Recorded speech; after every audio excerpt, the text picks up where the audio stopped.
Assalamualaikum warahmatullahi wabarakatuh. Kembali lagi di channel Ilmu Bermanfaat. Kita membahas sedikit tentang yang namanya sell dan rank. Jadi biar teman-teman di sini memahami jika ada tutorial yang menyebutkan kata sell, kemudian ada yang menyebutkan kata rank. Nah, di Excel ini terdiri dari kolom dan baris. Kolom itu yang huruf ini ya, dari A sampai ZZ ya. Kemudian kalau baris berupa angka. Nah, kalau digabungan dengan kolom dan baris seperti ini namanya sel ya. Nama selnya adalah sel B3. Oke. Ya, kalau diletakkan di sini namanya adalah C5 di kolom C baris kelima. Nah, itu namanya sel ya, kalau satu kotak ini saja. Kemudian yang namanya rank itu gabungan dari beberapa sel. Ya, misalkan kalau di blok seperti ini, nah ini namanya rank. Jadi rank itu dia menggunakan sampai. Artinya seperti ini dari sel B3 ya, sel B3 sampai dengan E12. Sampai dengan E12. Biasanya kalau di Excel sampai itu ditandai dengan titik 2. Itu artinya sampai ya. Nah, ini namanya rank. Nah, saya akan mencontohkan. Jadi di sini di dalam Excel sel itu ada juga yang disebut namanya sel relatif, sel semi absolut dan absolut. Ya, jadi teman-teman juga harus memahami sedikit ya, walaupun tidak banyak, tentang yang namanya relatif, semi absolut dan absolut.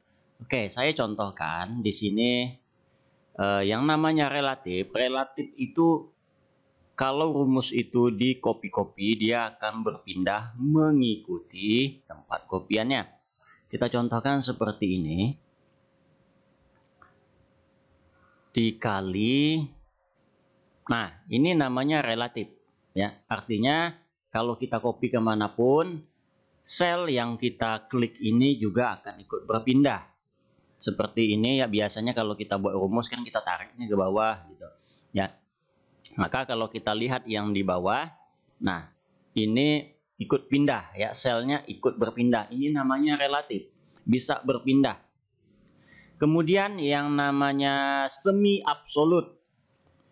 Oke, semi absolut itu dia juga berpindah, tetapi salah satu kolom atau baris tidak bisa berpindah.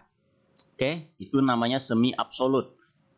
Jadi kalau yang relatif tadi baris dan kolom bisa ikut berpindah seperti ini ya. Nah, dia ikut pindah nih selnya ya, F6, jadi ikut pindah yang tadinya dari D6. Jadi kolomnya berpindah, barisnya juga bisa berpindah. Oke, itu namanya relatif. Kalau semi absolut, salah satunya tidak berpindah. Misalkan saya contohnya begini ya. Harga tadi dikali quantity. Oke, ini namanya semi. Kemudian harganya D6 itu kita kunci, yaitu menggunakan seperti simbol dolar ya, S dolar itu. Oke, ini namanya absolut. Nah, absolut ini artinya mengunci kolomnya. Jadi kolomnya itu tidak akan berpindah. Ya, tidak akan berpindah. Memang kalau kita tarik ke bawah hasilnya sama dengan yang total. Ya, sama dengan yang total karena kolomnya masih D ya, dan barisnya tidak kita kunci, maka barisnya juga ikut turun. Tapi kalau kita ke samping seperti ini ya, teman-teman perhatikan ini. Nah, kolomnya tetap di D ya, tetap di D. Itu namanya absolut, dikunci. Beda dengan yang ini, kalau kita tarik kolomnya berpindah ke E ya. Ini yang warna biru pindah ke E. Nah, itu dia. Ya, itu bedanya. Oke. Itu namanya semi absolut. Paham ya?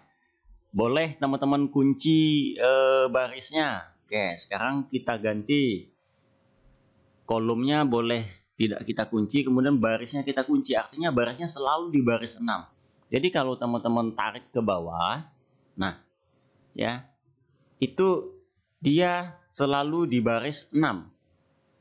Selalu 7.500, jadi tidak akan berpindah mengikuti harga. Oke, itu semi absolut, dikunci salah satu kolom atau baris. Kalau yang namanya absolut, itu mengunci kolom dan barisnya. Nah, seperti di sini contohnya adalah diskon. Jadi seluruh barang kita beri diskon 5%. Ya. Oke. Artinya total dikali diskon. Nah, kalau dia menggunakan relatif seperti ini, maka hasilnya pasti akan salah. Menjadi sangat besar diskonnya ya, lebih besar daripada totalnya. Karena rumusnya juga ikut turun. Nah, seperti itu. Ya, ini dia tidak mengalihkan 5% lagi. Karena itu kita gunakan absolut. Ini ya, yang warna merah, kita kunci semuanya. Nah, kolomnya dikunci, barisnya dikunci. Artinya ini namanya absolut. Kalau ditarik, maka dia tetap di bagian 5%. Ya, itu gunanya absolut. Ya, simbolnya dolar seperti ini. Demikian penjelasan tentang sell dan rank. Sekian dan terima kasih.